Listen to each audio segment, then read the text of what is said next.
When y'all die, are y'all taking your money to the grave, or y'all gonna pass down your wealth to the rest of your family beyond you?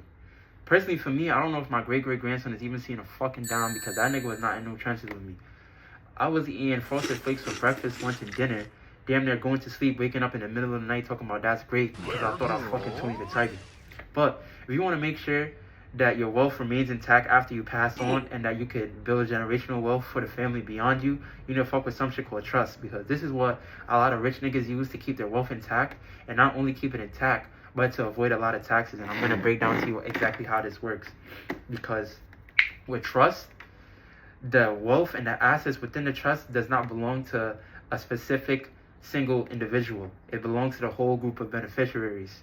And the reason why this is sturdy is because one, it protects them from lawsuits, right? Now, what happens is that when famous people pass on and they want to pass their wealth on to their younger kids and such, right? These younger kids get preyed on by other individuals who try to get them caught up in some random shit so that they can enact a lawsuit and try to take a tackle at some of the bread that they got left by their, for me, like father or mother that passed on. But because it doesn't belong to a single individual, it's harder to do things such as that.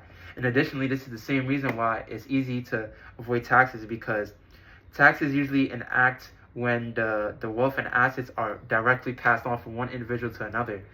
Things like the estate tax, inheritance tax, and the generation skipping tax won't necessarily apply now because, as I said, these assets and wealth don't belong to a single individual.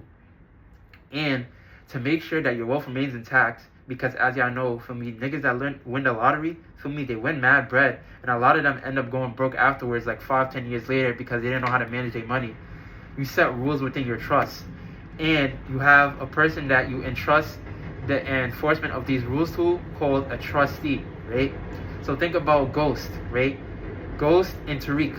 Tariq ended up killing Ghost. Ghost didn't know that shit for sure, but for me, when he died, he knew that he wanted Tariq to be in his trust and to have certain rules to follow before he could get that money, such as for me getting that 4.0 GPA or whatever it was and graduating college before you could see a dime.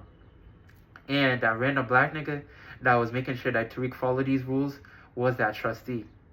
Additionally, for me, you could potentially avoid taxes forever because of some shit called perpetual purpose trusts, which don't follow the same time constraints and limitations as typical trusts like the dynasty trust. Because in certain states, these trusts haven't been gotten rid of at all.